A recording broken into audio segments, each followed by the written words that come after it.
بسم الله الرحمن الرحيم والصلاة والسلام على أفضل المرسلين سيدنا محمد. النهاردة هنتكلم عن توبيك مهم جدا اسمه الليست كومبريهنشن. تمام. الليست كومبريهنشن هو ادفانسد توبيك في بايثون، وكمان هنتكلم عن ال الديكشنري برضو ديكت كومبريهنشن. تمام. الاثنين دول عبارة عن ادفانسد توبيك في بايثون. طيب وظيفتهم ايه؟ وظيفتي اللي انا بخلي الكود بتاعي اسرع بكتير عن قبل كده. ازاي؟ تعال ناخد مثال. انا دلوقتي، او قبل ما ناخد المثال نعرف بس هي الليست كومبريهنشن بتتكتب ازاي. بحط لستة كده. تمام. وبعد كده اقول له ايه؟ مثلا انا عندي ايتم، الايتم بتاعي فور كل ايتم ان الايتمز بتاعتي. تمام. دي القاعدة بتاعتها. طب ايه الكلام ده؟ هنرجع له قدام. تمام. طيب احنا كنا الاول لو كان عندي الليسته فيها نيمز بالمنظر ده، عمر واحمد ورضوى بالمنظر ده كده. طيب عايز اعمل ايه؟ عايز طبعا لسه جايه لي من الاسماء، والمفروض الاسماء دي ايه؟ يبقوا عندي. عايز اعملهم اكتبهم عن طريق الانجليش، اللي هو لازم يكون كل حرف عندي يكون كابيتال. تمام. فانا محتاج اعمل له كابيتالايز اللي احنا اتعلمناها. فانا محتاج اتعلمه، وكمان في نفس الوقت اقوم حاطه ايه في لسته جديده، صح ولا لا؟ طيب فانا بالطريقه دي هاجي اعمل نيو نيمز بالمنظر ده، بيساوي ايه؟ لسته فاضيه. وبعد كده حاجه اقول له فور نيم ان مين نيمز. خش لي جوه مين؟ خش لي جوه النيمز ديت. تمام. يبقى الفور بتاعتي هتخش جوه النيمز ديت. طيب بعد ما تخش ايه اللي هيحصل؟ اللي هيحصل كالتالي. اعمل لي ايه؟ اعمل لي نيو نيمز دوت ابند لمين؟ للنيم ده. ايه؟ دوت كابيتالايز بالمنظر ده. خلوا لي كابيتال. طب بعد كده لو جيت قلت له اعمل لي برنت النيمز العاديه، وكمان عشان نقارنها بالنيو نيمز بالمنظر ده، وجينا عملنا هنا رن، ايه اللي هيحصل؟ عمر بقت الاو كابيتالايز، احمد كتبت كابيتالايز، رضوى كابيتالايز، وهكذا. فده شيء جميل جدا. طيب شايفين الكود ده كله؟ الكود ده مش كلين، بياخد وقت عشان يتنفذ. الاكسكيوشن تايم بتاعه عالي. طيب انت عايز تنفذه لي في ايه يا عمر؟ تمام. انا ممكن بدل اصلا انا كده كده النسخه القديمه عايزها ولا لا؟ ممكن ما اكونش عايزها، صح ولا لا؟ طيب فانا ممكن اعمل ايه؟ ابدل النسخه دي بالنسخه القديمه. ازاي؟ ممكن نخلي ده كده كومنت. تمام. نعمل ده كده كومنت، واجي اقول له هنا يا نيمز. ايه ده نفس المتغير. اعمل له اساينمنت جديد. ايه هو؟ حاجه اقول نيم فور نيم ان نيمز. تمام. يعني النيم ده النيمز اللي هيحصل حطوا لي هنا.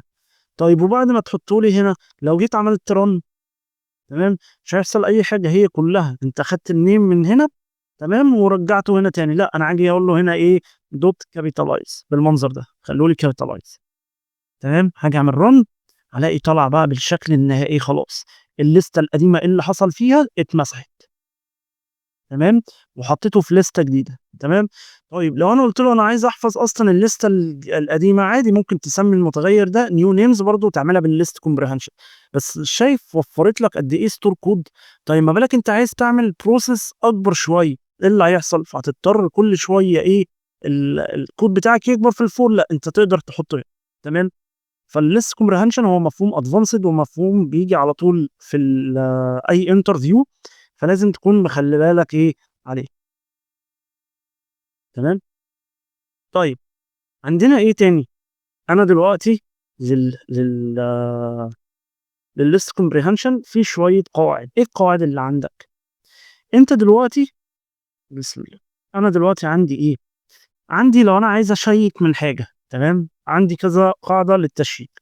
والله انت عايز تحط اف شورت اف. تمام. فانت لو هتحط اف والكونديشن هيبقى هنا بعد الايه؟ بعد الايتمز، بعد نتيجه لوب. تمام. لو هتحط اف وكونديشن واحده. طيب لو هتحط معاه else، لا، يبقى لازم تتحط هنا اف وراها الكونديشن وراها else، تمام، وراها اللي هيتحقق الاكسكلوجن.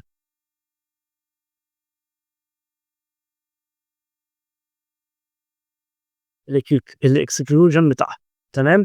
فانت لو هتستخدم اف وإلس لازم تستخدمها قبل الفور، لو هتستخدم اف بس، تمام، استخدمها ايه بعد الفور. طب هنيجي نعملها ازاي؟ احنا ممكن نوقف المثال ده ونجيب مثلا مثال تاني. زي ايه؟ عندنا مثلا نمبرز بالمنظر ده كده. النمبرز دي فيها 1 2 3 4 5 6 7 8 9 10 50 51 وهكذا، تمام. طيب انت عايز تفلتر الاود لوحدهم والايفن لوحدهم، تمام، الارقام الزوجيه لوحدها والارقام الفرديه ايه لوحدها. هنيجي نعملها ازاي او نحلها ازاي؟ جميل جدا. انا ممكن اقول له اول حاجه ممكن اعمل لسته للايفن، هاجي اقول له الايفن، تمام، عايز تطلع لي بس الارقام الزوجيه اللي في الليسته دي، تمام. هتيجي تعمل ايه؟ مثلا فور نم ان مين النمبرز بتاعتي. طيب وبعد كده والله هات لي الارقام الزوجيه. لو انا جيت قلت له هات لي الارقام الزوجيه، يبقى اقول كده اف اللي هو النم مودولس 2 ايه ايكوال 0. باقي الاسم لو بايكوال 0 يبقى ده رقم زوجي، يبقى حط لي ساعتها مين النم ده، تمام. يبقى هنا اللي حصل كالتالي، اللي انا دلوقتي جيت قلت له الطبيعي اعمل لي فور نوم النمبر، بعد كده حطيت الكونديشن بتاعي بعد الفور، تمام. وبعد كده اللي هيتحقق يبقى انت رجع لي النوم ده لو ايه لو زوجي. فده اللي هيحصل بالظبط. لو جيت هنا عملت رن الاقي ايه؟ ما عمليش اي حاجه عشان احنا ما طلعناش برنت الايفن. اذن المنظر ده هنيجي نعمل رن هلاقي طبعا ايه الارقام الزوجيه فقط. جميل جدا. طب نفسها بالظبط لو عايز اعمل للاود، تمام، هاجي اقول له ايه نم فور ايه نم ان نمبرز، تمام، بس المره دي الكونديشن هيختلف ايه اف نم مودولس 2 ماله لا يساوي 0، تمام. لو جيت عملت آه واحده كمان للاود، تمام، هلاقي ايه فصلها لي، هبتدي الزوجي في لسته وكمان الفردي في لسته، تمام. جميل قوي لحد دلوقتي احنا زي الفل. فاضل لنا ايه كمان؟ بسم الله. انا دلوقتي لا انا عايز انا ممرر له ارقام، تمام، وانا عايزك تطلع لي تقول لي ايه الرقم الزوجي وايه الرقم الفردي، تمام. طيب ايه الرقم الزوجي وايه الرقم الفردي؟ انا عايزك تطلعهم لي. هنعمل ايه؟ هنيجي هنا بسيطه، هاجي اقول له مثلا تشيك ايفن اور اود. معلش اسمه فاريبل طويل شويه بس عشان نبقى ايه يبقى على نفس المستوى بتاعنا. اعمل الطبيعي فور نوم ان ايه النمبرز بالمنظر ده ان نمبرز بالمنظر ده، تمام. جميل جدا. انت هتحط ايه اف والس، عايز تشيك باف والس، تمام، يعني تقول لي ان رقم واحد از اود، رقم اتنين از ايفن وهكذا. فهتيجي تعمل ايه؟ هتحط قبلها الاف. هتيجي تقول له ايه اف لو ايه لو النوم ده مودولس 2 ماله ايكوال 0، هتعمل لي حاجه. الحاجه دي الكونديشن بتاعها هيتحط فين؟ هيتحط قبل الاف، او التحقيق بتاعه الاكسكلوجن بتاعها هتتنفذ فين قبل الاف. ده لازم في الشورت اف زي ما احنا متفقين. فعاجي اديله ايه؟ حط لي اعمل لي مثلا اف سترينج وكلمه كده وقول لي ايه والله احنا ممكن نحط مثلا نمبر، النمبر اللي هو جاي لي ده اللي هو النم مثلا از ايه ايفن بالمنظر ده كده.